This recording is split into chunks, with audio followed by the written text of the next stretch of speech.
And joining me now is, I don't know quite what to, is the Conservative candidate, I suppose, for Warminster Copheap for the Town Council, Steve Jeffries. Morning, Steve. Good morning, Andrew. It's a bit of an unusual interview, this one, because you're unopposed, aren't you? I am so this time. Does that make you, are you still a candidate at the moment, or? I believe so, and will not be. I will just be elected unopposed on the 4th of May. Right, okay. So it's a bit of a peculiar interview to do, because what I would normally have asked you is, why should the people of Copheap choose you on the 5th of May? Or the 4th of May, so they won't as such be doing that.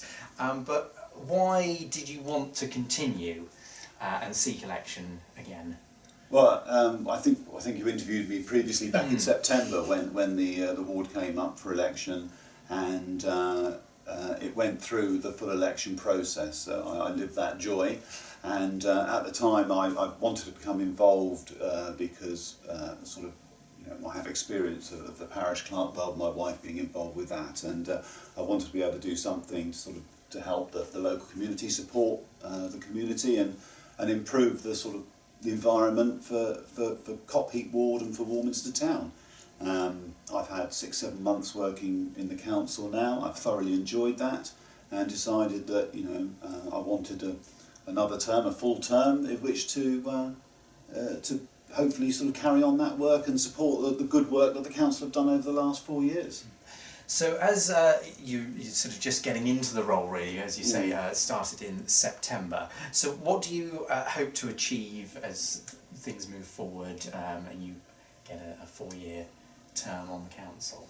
Well, so the council, the current council at the moment, has done some excellent work. Things like the Town Park Initiative have been excellent, and it's wonderful to see all the improvements currently ongoing. It's great to see the cafe just about to open.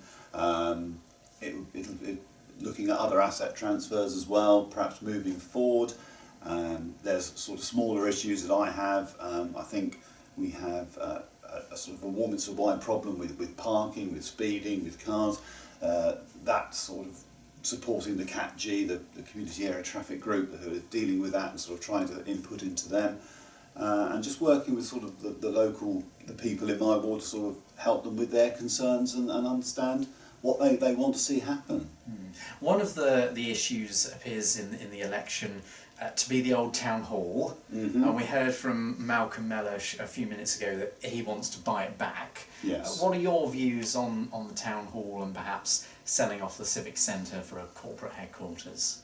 Well, from my personal perspective, I think the work done to the civic centre has been absolutely spot on. I was very for it when the consultation came out a few years ago.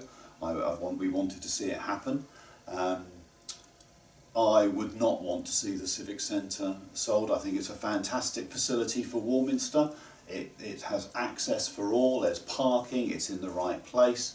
My concern would be if an independent council wanted to purchase the town hall, would we get a realistic price for the civic centre? Would anybody want to buy it? We have a lot of unused buildings in Warminster currently, which are stand empty.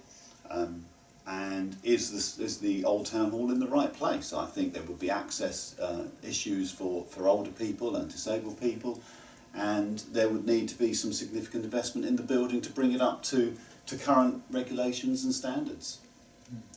Moving on to roads, you mentioned about traffic, and Copheap Lane itself is really one of the two, if you exclude the back road through Smallbrook Meadows area, it's one of the two main routes from east to west.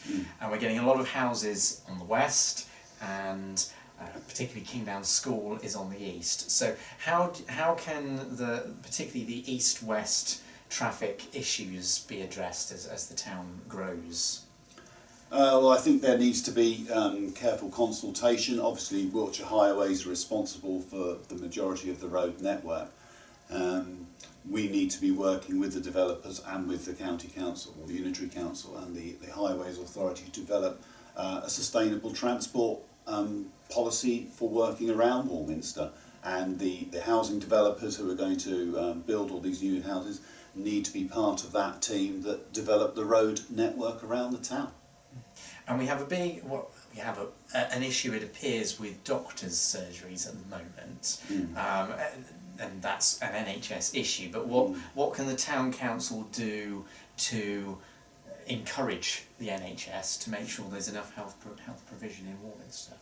I think certainly there's a lot of lobbying that needs to be done. I think what the town council needs to do is to pull together the evidence to show that appointment times are far too long. I've just waited 4 weeks for an appointment. Is that, some people that's okay, but for other people they need to see a doctor far quicker. So Warminster Town Council needs to gather that evidence and then present it to the NHS to justify having an increase in GP availability. Okay. And are you, you're not campaigning as such in Copheap, but are you out in other wards supporting the Conservatives? I have just returned from holiday, so I've not been proactive as I could have been. I will support and do whatever I can. I'm on standby, and they can call me or email me, and I will be there to assist. Okay. And the question I'm asking everybody is, what's the one thing that you hope to achieve when you are elected? If you could pick one thing, what would it be?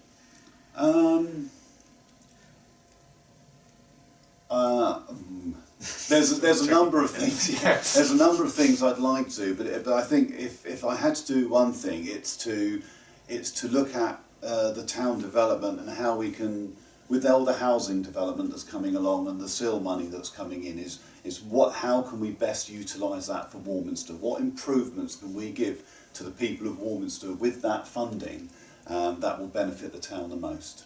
Okay, thank you very much for coming in, and good luck on the 4th of May. Thank you, Andrew.